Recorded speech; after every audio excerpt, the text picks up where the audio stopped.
Hello बच्चों, स्वागत है आपका अपने YouTube channel O2N digital education पर। मैं संदीप नागर, आपका फिजिक्स टीचर। बच्चों, आज हम शुरू करेंगे क्लास 12th की फिजिक्स, यानी क्लास 12th की फिजिक्स का हम फर्स्ट चैप्टर शुरू करेंगे। चैप्टर का नाम क्या है? वैद्युत आवेश तथा क्षेत्र। ये हम हिंदी मीडियम वाले बच्चों के लिए आज हम ये वीडियो बनाएंगे। इसमें हम अपना ये फर्स्ट चैप्टर देखेंगे। तो शुरू करते हैं। हमारे चैप्टर का नाम है वैद्युत आवेश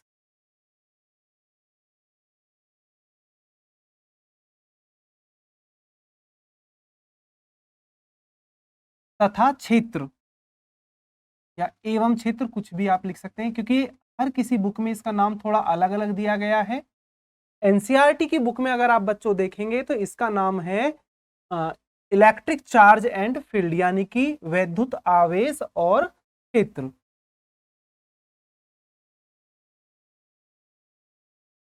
ये हमारा फर्स्ट चैप्टर है फिजिक्स का, यानी भौतिक विज्ञान का। ठीक है, तो आज हम ये चैप्टर शुरू करने से पहले बच्चों कुछ हम बेसिक चीजें यहां मैं थोड़ा आपसे डिस्कस करना चाहूंगा, क्योंकि अगर हमें थोड़ा बेसिक चीजें पता होगा तो चैप्टर में हमें थोड़ी आसानी होगी। तो जनरली अगर हम यहाँ सबसे पहले देखते हैं बच्चे कि भौतिक विज्ञान को पढ़ने से पहले अगर मैं आपसे ये पूछूं कि भाई भौतिक विज्ञान है क्या, किस चिड़िया का नाम है ये, अगर हम ये देखें कि भौतिक विज्ञान क्या है। फिजिक्स हम शुरू कर रहे हैं, वैसे बेसिकली हम 9th और 10th से ही साइंस में एक स्पेशल पार्ट फिजिक्स का आ जाता है, लेकिन 10th क्लास तक फिर भी हम उसे क्या रखते हैं, कंबाइंड ही बोला जाता है कि विज्ञान का एक ही पेपर हुआ। अब 11th और 12th में जब हम आते हैं तो यहाँ ये भौतिक विज्ञान। तो आज अगर हम इसमें बात करते हैं कि भौतिक विज्ञान है क्या। भौतिक विज्ञान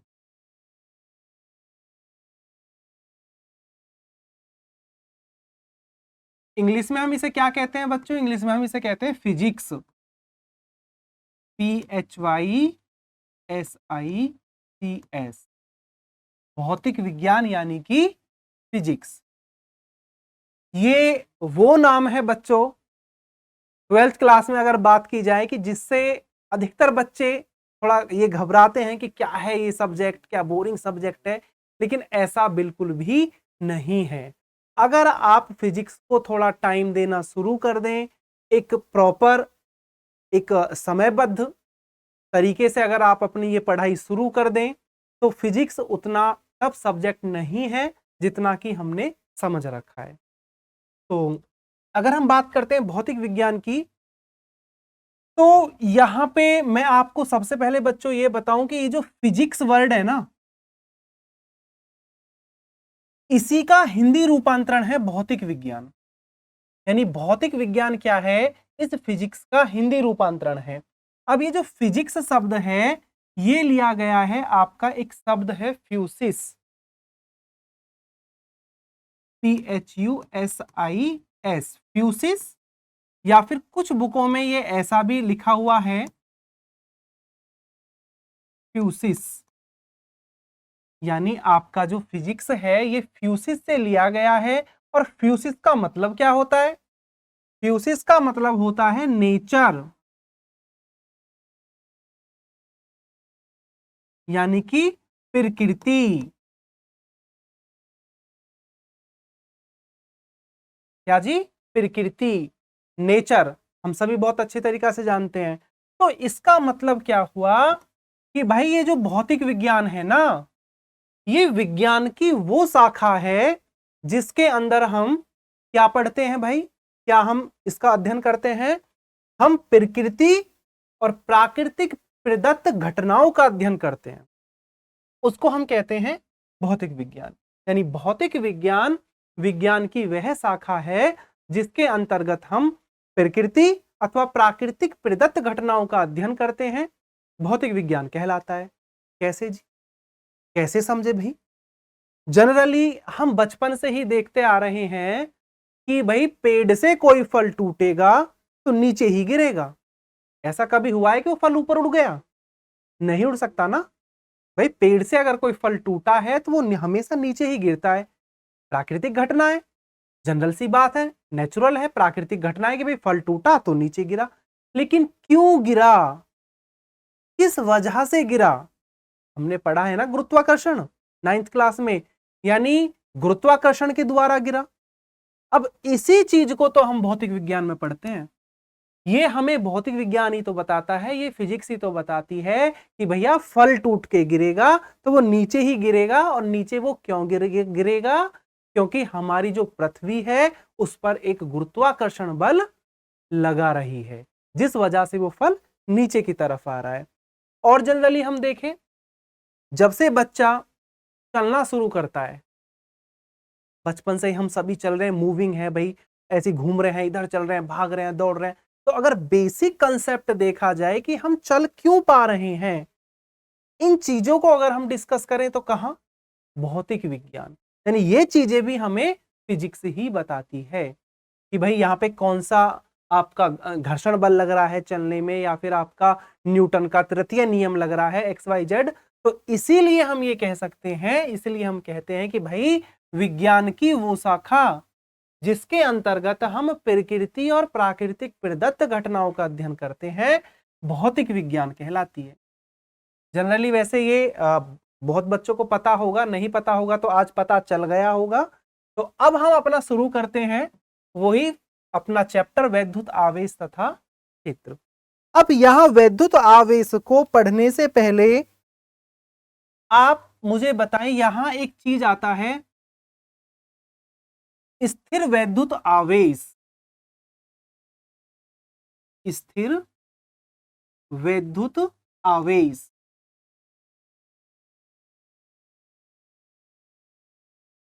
ये स्थिर वैद्युत आवेश क्या है? अगर हम इसे देखें तो इंग्लिश में बच्चों हम इसे बोलते हैं इलेक्ट्रोस्टैटिक। क्या बोलते हैं? इलेक्ट्रोस्टैटिक,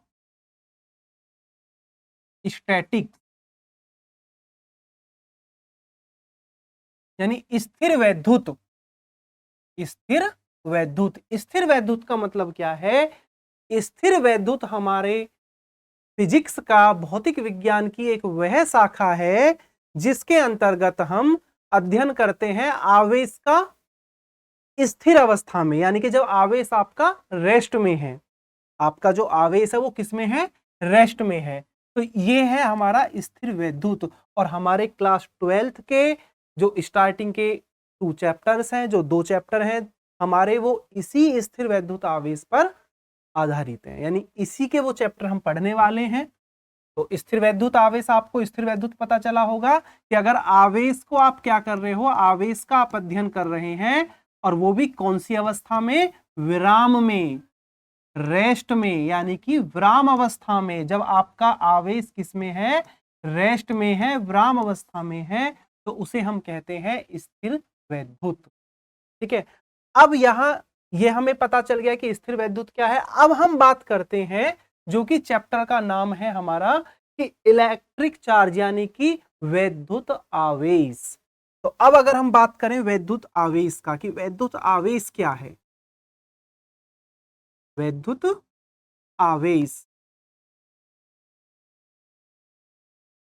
क्या है जी? वैद्युत आवेश, सबसे पहले अगर हम इसका एक हिस्टोरिकल व्यू देखते हैं, अगर हम थोड़ा देखते हैं कि आवेश का कंसेप्ट आया कहां से, तो भाई आज की जो आधुनिक भौतिक शास्त्र की अगर हम बात करते हैं तो यहां पर आवेश का अगर एक हिस्टोरिकल व्यू देखते हैं तो सबसे पहले एक यूनान के दार्शनिक थे बच्चों। कौन थे? एक यूनान देश है, यानी कि जिसको आज हम ग्रीस भी बोलते हैं, यूनान। तो यूनान के एक दार्शनिक थे। कौन थे? दार्शनिक, यानी कि फिलोसफर। यूनान के दार्शनिक थे, कौन थे? उनका नाम था भैया थेल्स। क्या था?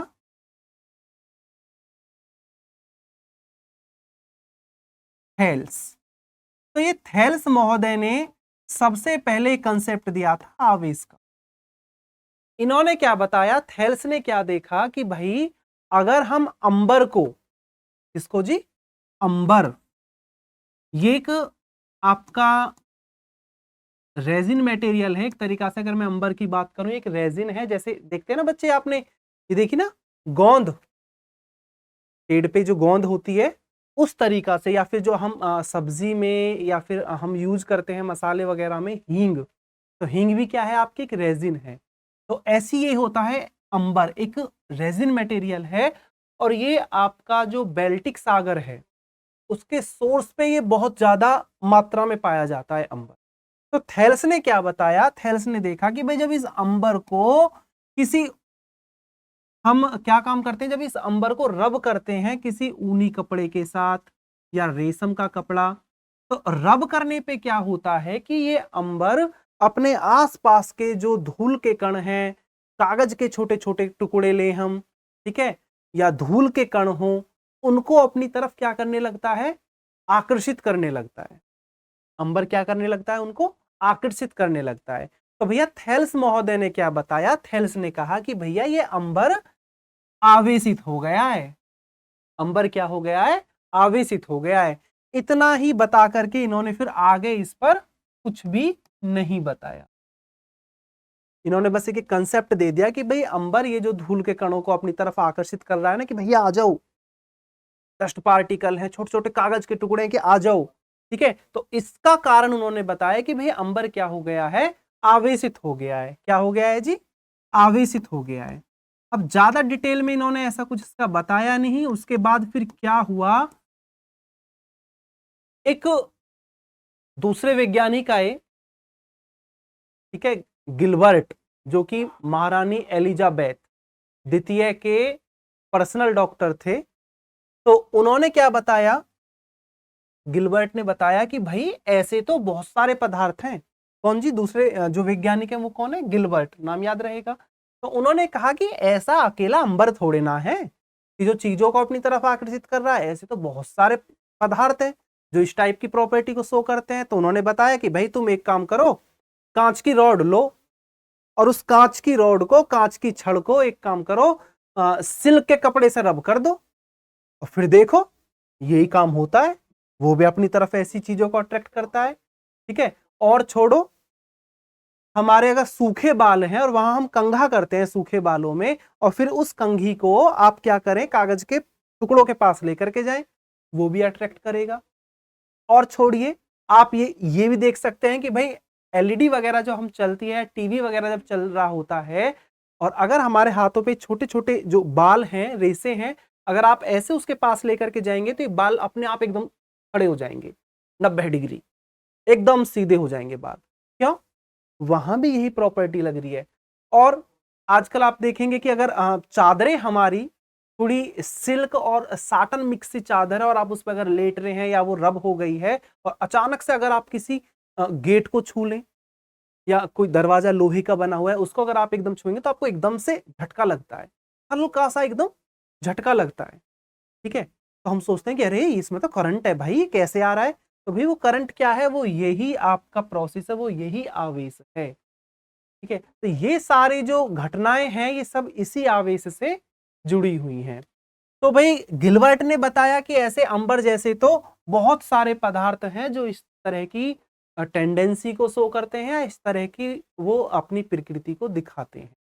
तो उन्होंने क्या बताया कि भाई अ, ऐसे बहुत सारे पदार्थ हैं, ठीक है, अकेला यही नहीं है। ग्लास रॉड का भी एग्जांपल दिया, एक प्लास्टिक की छड़ का भी दिया, तो वो आगे हम पढ़ेंगे भी। उसके बाद फिर, अब यहां से जब हमें ये पता चल गया कि फिर आवेश क्या है, अगर हम जनरली देखें आवेश को, अगर हम थोड़ा सा अ, अगर हम डिफाइन करें, परिभाषित करने की कोशिश करें, तो आवेश है क्या आपका? यानी कि रबिंग से, या इसके और भी तरीका है कि जब किसी एक पदार्थ से या किसी एक वस्तु से इलेक्ट्रॉन या प्रोटॉन दूसरी वस्तु पर जब जाते हैं, ठीक है, तो इनका जो ये आदान प्रदान है, जो एग्रीगेशन है, ठीक है, यही आपका चार्ज है, जिसकी वजह से वो क्या काम करे? छोटी छोटी चीजों को आकर्षित करने लगे, अपनी तरफ अट्रैक्ट करने लगे, वो आवेश है। तो इनके बाद फिर आए भाई बेंजामिन फ्रैंकलिन।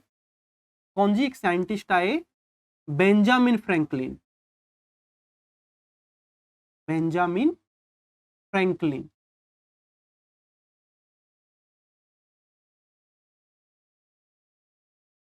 बेंजामिन फ्रैंकलिन ने बताया चार्ज के प्रकार। क्या बताया जी? यानी आवेश के प्रकार की आवेश कितने प्रकार का है। तो बेंजामिन फ्रैंकलिन ने आवेश के प्रकार बताए और आवेश के प्रकार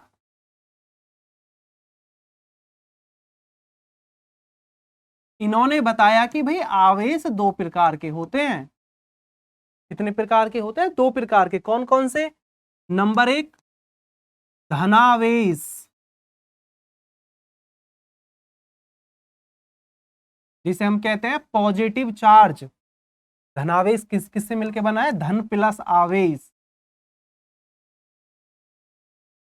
यानी धनावेश, पॉजिटिव चार्ज। दूसरा है ऋण आवेश। क्या है बच्चों? ऋण आवेश, यानी कि ऋण प्लस आवेश।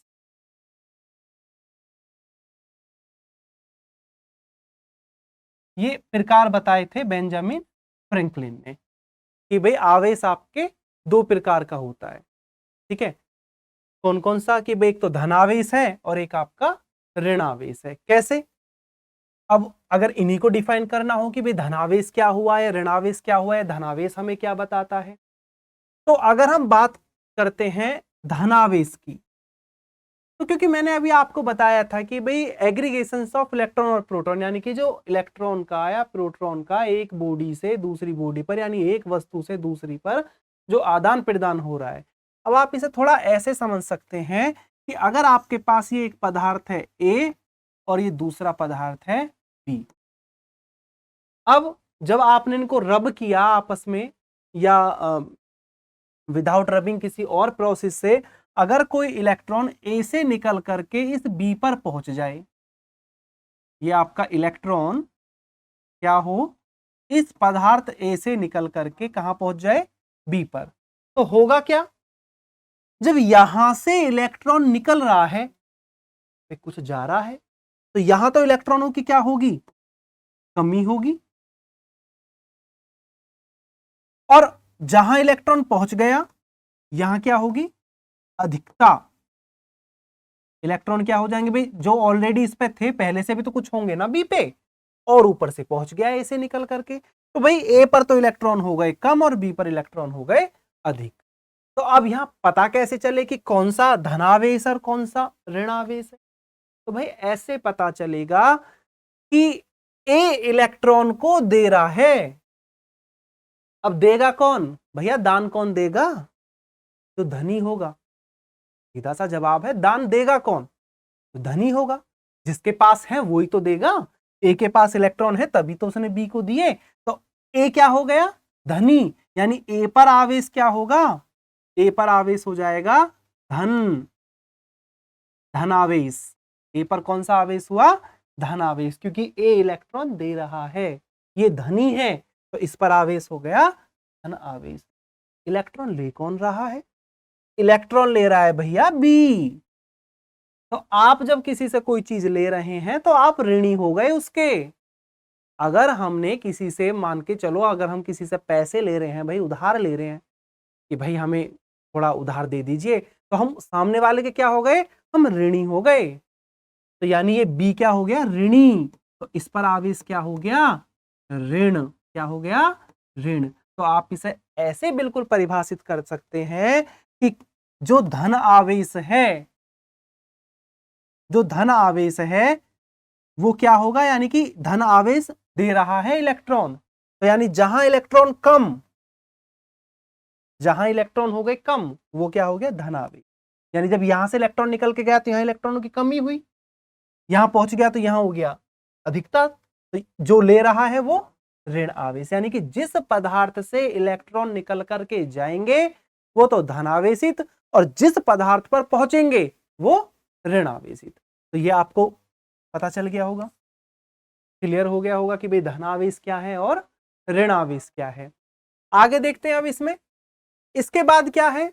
जब आवेश के बारे में हमें थोड़ा पता चल गया, आवेश के प्रकार हमें पता चल गया, तो भाई अब अगर हम यहाँ पे देखें तो भाई अगर यहाँ पे एक तरीका आता है कि भाई आवेश के फिर हम गुण भी थोड़ा सा यहाँ पढ़ ले, अगर हम देख लें भी कि इसकी प्रॉपर्टी क्या क्या है, इसके क्या क्या गुण है, विशेषताएं क्या क्या है आवेश की, तो इनको हम फंडामेंटल प्रॉपर्टी भी कहते हैं, यानी कि आपके मूलभूत गुण भी हम कह देते हैं आवेश का मूलभूत गुण। तो आवेश का मूलभूत गुण क्या है जी, उसे डिस्कस करते हैं। तो भाई आवेश का मूलभूत गुण अगर आप देखते हैं, ये हम 4 टर्म में हम इसको रखते हैं। सबसे पहला क्या है, अगर हम सबसे पहला देखें,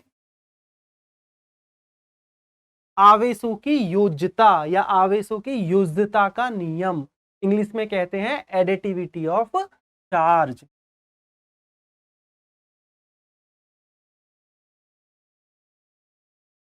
आवेश की योज्यता या आवेशों का योज्यता,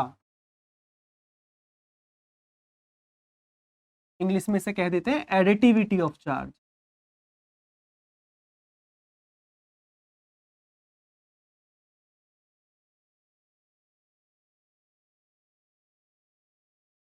अब एडिटिविटी ऑफ चार्ज क्या बताता है, आवेशों की योज्यता का नियम क्या बताता है, योज्यता का नियम बताता है कि भाई अगर ये कोई निकाय है, निकाय है सिस्टम, निकाय का मतलब ये कोई एक निकाय है, एक सिस्टम है, अब ये निकाय बहुत सूक्ष्म आवेशों से मिलकर के बना है, यानी इसमें बहुत ही छोटे छोटे कोई कण है या आवेशों का ये एक थोड़ा समूह है।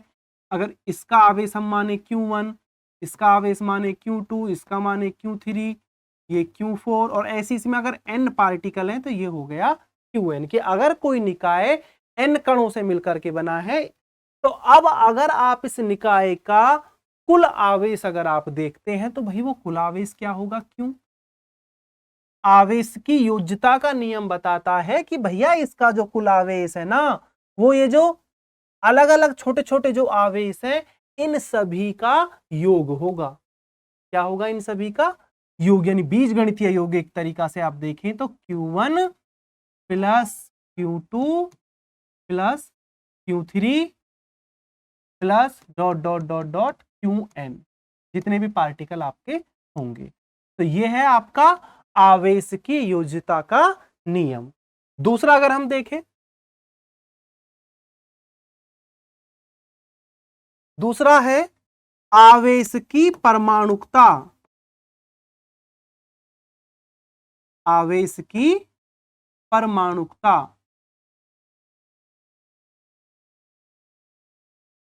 अब परमाणुकता बोले तो यानी कि क्वांटाइजेशन ऑफ चार्ज, इंग्लिश में से कहते हैं क्वांटाइजेशन ऑफ चार्ज।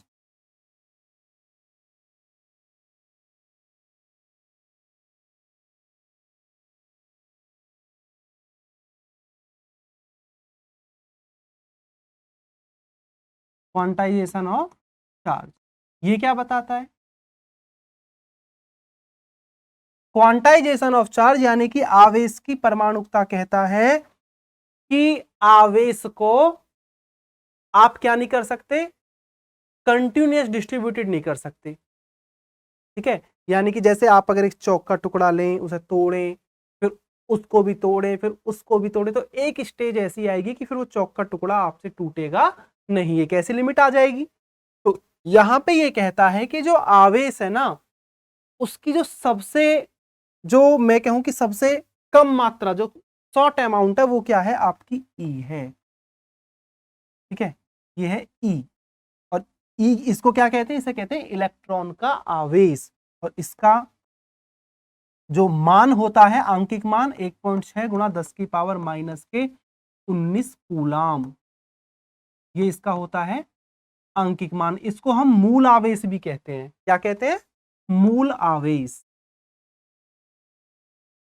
क्या कहते हैं बच्चों, इसको मूल आवेश भी कहते हैं। तो आवेश की परमाणुकता कहती है कि किसी भी वस्तु का, किसी सिस्टम का जो चार्ज होगा ना, वो क्या होगा, पूर्ण गुणक होगा, किसका, इस ई का, यानी इस ई का पूर्णांक होगा। इसका मतलब आप ऐसे समझ सकते हैं कि जब इलेक्ट्रॉन किसी एक वस्तु से दूसरी वस्तु पर जाएगा ना, तो या तो भैया 2 इलेक्ट्रॉन जाएंगे या 4 जाएंगे या 3 जाएंगे, यानी कि एक पूर्ण संख्या में जाएंगे। ऐसा नहीं है कि आधा इलेक्ट्रॉन चला गया, आधे इलेक्ट्रॉन का कोई कंसेप्ट नहीं है भैया, समझ रहे हैं? आधा वाधा कुछ नहीं है। या फिर तुम कहोगे भाई 1.5 इलेक्ट्रॉन गया, 2.5 इलेक्ट्रॉन गया, 3.5 गई, कुछ नहीं, पूरा पूरा भाई, या तो 4 या 5 या 6 या 10, यानी कि क्या होगा, एक पूर्णांक। क्या होगा बच्चों? पूर्णांक, यानी जब एक वस्तु से दूसरी पर इलेक्ट्रॉन जाएगा तो पूर्णांक होगा, और उसकी वैल्यू क्या होगी, Q is equal two plus minus NE। अब ये n आपका कुछ भी हो सकता है, 1 2 3, लेकिन होगा पूर्णांकी, एक इंटीग्रली होगा डॉट डॉट इंफिनिटी तक, लेकिन n होगा क्या, एक पूर्णांक ही होगा। तो ये है हमारे आवेश की परमाणुकता। तीसरा इसमें क्या होता है, तीसरा इसमें बच्चों आता है सजातीय आवेश। एक दूसरे को क्या करते हैं, प्रतिकर्षित, और विजातीय आवेश एक दूसरे को आकर्षित। एक ये भी हम इसका नियम ले लेते हैं, आवेश का एक गुण हम फंडामेंटल मान लेते हैं। तीसरा वाला कि जो सजातीय आवेश है, अब तुम समझ रहे होगे भैया ये कौन सा आवेश है, सजातीय आवेश। क्या, अगर आप देखें सजातीय यानी एक ही जाति के, सजातीय से मतलब क्या है भाई, एक ही जाति के, यानी कि जब मैंने आपको बताया कि आवेश हैं 2 प्रकार के, कैसे, धनावेश और ऋणावेश। अब सजातीय क्या हुआ, या तो आपके दोनों धन या फिर आपके दोनों ऋण, ये हो गया सजातीय आवेश। और सजातीय आवेश कहता है ये एक दूसरे को क्या करते हैं, प्रतिकर्षित, कि भाई दूर हट जा, हट जा भाई दूर। अगर मान के चलो ये बॉडी ए पॉजिटिव है और ये बॉडी बी भी पॉजिटिव है, तो ये ए क्या करेगा, इस बी को रेपेल करेगा और बी ए को अपने से दूर हटाने की कोशिश करेंगे, क्योंकि ये क्या है, सजातीय हैं, है ना। तो ये सजातीय होने की वजह से एक दूसरे को क्या करेंगे, दूर। सेम यहां पे भी वही प्रकार आपका, यहां भी सेम ही रहेगा भैया, कि जो नेगेटिव नेगेटिव वो भी दूर हटाएंगे एक दूसरे को। अब दूसरा अगर हम देखें विजातीय आवेश, ये जो विजातीय आवेश है आपका, ये एक दूसरे को क्या करते हैं, आकर्षित करते हैं। विजातीय कैसे, जैसे एक धन और एक ऋण, यानी अगर ऑब्जेक्ट ए है धन और बी है आपका ऋण, तो ये एक दूसरे को क्या करेंगे, आकर्षित करेंगे। ये तो प्रतिकर्षित करेंगे, रेपेल करेंगे। जो आपका सजातीय आवेश है वो क्या करेगा, प्रतिकर्षित करेगा, दूर हटाएंगे। और ये क्या करेंगे भैया, ये आकर्षित करते हैं। जो हमारा विजातीय आवेश है ये आकर्षित करेगा और सजातीय वाला प्रतिकर्षित करेगा। इसका छोटा सा एग्जाम्पल हम देख सकते हैं, वैसे पूरा 100% लागू नहीं होता, लेकिन कुछ तो होता है। हम जो अपने परिवार में बात करते हैं कि जो स्पेशली बेटे हैं वो मम्मियों के ज्यादा, जो माँ है माँ से अधिक उनका क्या रहेगा, प्यार रहेगा बेटे का, और बेटियों का पिता के साथ। वैसे मैं ये नहीं कह रहा कि 100% है, लेकिन काफी हद तक ये देखा जाता है, क्योंकि वहां पे क्या है आपका सजातीय विजातीय वाला। आप एक समझने के पर्पज से थोड़ा सा आप देख सकते हैं। अब इसका जो 4th पॉइंट है, अगर आप वो देखें 4th पॉइंट इसका, 4th में क्या है, 4th है आवेश का संरक्षण, आवेश का संरक्षण, यानी कि कंजर्वेशन ऑफ चार्ज, इंग्लिश में से कहते हैं conservation of charge, conservation of charge. क्या है जी कंजर्वेशन ऑफ चार्ज, यानी कि आवेश का संरक्षण क्या है। याद करो भागवत गीता में एक श्लोक श्री कृष्ण भगवान अर्जुन से कहते हैं कि अर्जुन, आत्मा अजर और अमर है, आत्मा को ना तो कोई मार सकता है ना ही कोई पैदा कर सकता है, बस ये एक शरीर को छोड़ करके दूसरे शरीर में प्रवेश कर जाती है, यानी एक वस्त्र को त्याग करके दूसरा नया वस्त्र ये क्या कर लेती है, ग्रहण कर लेती है। तो यहां भी आप वही समझ सकते हैं। ऐसा ही एक आपने 11th क्लास में पढ़ा होगा, ऊर्जा का संरक्षण, ऐसे ही है आपका आवेश का संरक्षण। यानी कि किसी निकाय का आवेश क्या रहता है, संरक्षित रहता है। यानी कि आप क्या क्या मतलब ये क्या बताना चाह रहा है कि आवेश को ना तो उत्पन्न किया जा सकता और ना ही नष्ट किया जा सकता। बस आवेश को एक वस्तु से दूसरे वस्तु पर आप परिवर्तित कर सकते हो, रूपांतरित कर सकते हो, ना तो आप इसे उत्पन्न कर सकते और भैया ना ही आप इसे नष्ट कर सकते। तो ये है हमारा आवेश का संरक्षण। क्या है जी? आवेश का संरक्षण। यानी कि आपका जो चार्ज, अगर आप एक छोटा सा ऐसे आप ये देख के चलें कि 2H प्लस O ऐसे ही देख लें, बिल्कुल सिंपल, H2O। तो अगर आप ऐसे देखते हैं तो यहां आवेश क्या हुआ कि भी 2 इलेक्ट्रॉन यहां हाइड्रोजन से 8 इसके, तो इधर भी कितना हुआ 10E। और अब इधर देखें तो यहां भी क्या हुआ 10E। तो आप देख सकते हैं कि आवेश इधर भी 10E है और आवेश इधर भी 10E है, यानी कि आपका आवेश क्या रहा, सेम रहा। तो यही हमारा क्या है, आवेश का संरक्षण। क्या है बच्चों? आवेश का संरक्षण। तो आज की वीडियो में हम सिर्फ इतना ही हम देखते हैं, ठीक है।